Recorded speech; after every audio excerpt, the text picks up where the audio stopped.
Hey guys, it's Austin at Hunt Ford Chrysler in Franklin, Kentucky, and I haven't gotten you a video in a while, so I wanted to show you the brand new 2020 Ford Escape. Ford's run with their previous body style for about 3 years, and now we've got a full refresh. So, whole new body. It's not just the front clip and the rear clip, it's pretty much everything. I've got two SE models here, one in the tried and true ingot silver, and then there's a new color for 2020. Normally it is ruby red metallic, but this new color is rapid red. And this rapid red color, it's not quite as burgundy as ruby red metallic was. It's a little bit closer to race red. I like it a little bit brighter, but they've done really good with this new body style. I'm pretty impressed with it. You know, they keep making these vehicles better and better. I feel like they always get more interior room and they look sharper, they're more fuel efficient. So, like I said, I've got two SE models here. Both of these have the 1.5 liter EcoBoost motor mated with an 8-speed automatic transmission. You can see the rear end here. They've kind of changed it. You know, I've noticed a lot of folks are going to the big, wide model name right there, spacing it out. Pretty impressed with these. I've driven one around, a lot of room.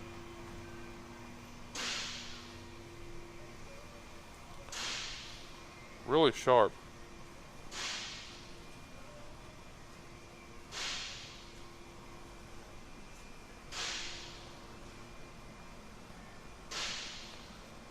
I'm going to get inside of this and let y'all kind of see what they've changed on the inside. These both have cloth interior.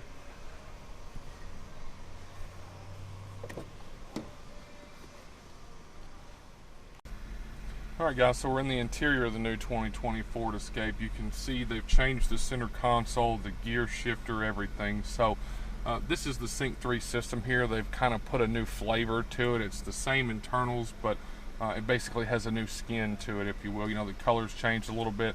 The way you navigate has changed a hair, but nothing huge difference-wise. But you will see that this screen actually comes out of the dash here. It's not inlaid in the dash like it normally is. This screen doesn't move, it's static, but it just kind of sits up a little bit higher. You can see all the new control knobs here. You've got your controls here for your AC and your climate control. This vehicle's got heated seats with it as well. Biggest difference that you see in these newer Fords coming out, they've got the rotary dial shifter. So some people like it, some don't. Me personally, I liked them because I could put my hand right there as I was driving down the road.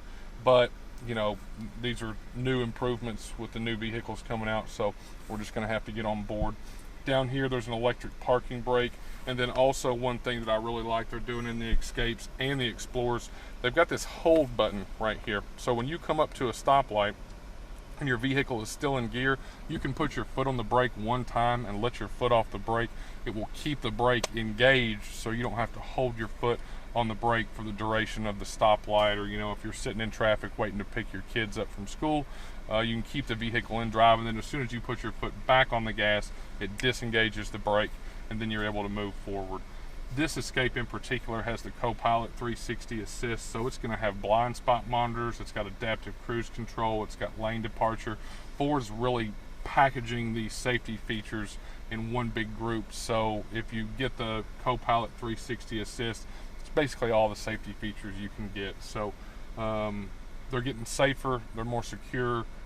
It's just better for the driver, better for the consumer in general. I'm trying to think what else is different. They've got a new dial shifter over here for your automatic headlights, things of that nature. But overall, I really like the space of the vehicle. One thing else I noticed down here, they've got a USB Type-C port here. A lot of the new mobile devices are going USB Type-C Mini. So if you've got a charger with a mini port, you can use that there, but there's still a standard USB port down in the console for the old style. So you can do that. One other big thing I noticed, and where I'm sitting it's kind of hard to show you, but the back seats in the Escape actually move. So you can slide the back seat back to give yourself more legroom. So in my opinion, the vehicle's got more room than it did in the previous generation. So like I said, they're making the insides of these vehicles bigger. The mid-size SUV market is doing so well. They're trying to maximize all the space they can. So that's about it for this, guys. I've got two of them here. I've got plenty more on the way. We are the home of no dealer fees and no doc fees. So if you guys want to come by, we're right off I-65 off exit 6 in Franklin, Kentucky. My name's Austin. You guys feel free to reach out to me. I'll put my 1-800 number in the bottom of this video so you can get in touch with me directly. We would love to have y'all's business. We hope y'all have a great weekend, and we really appreciate you taking the time to take a look at our video. So thanks again, and we'll talk to you guys here soon.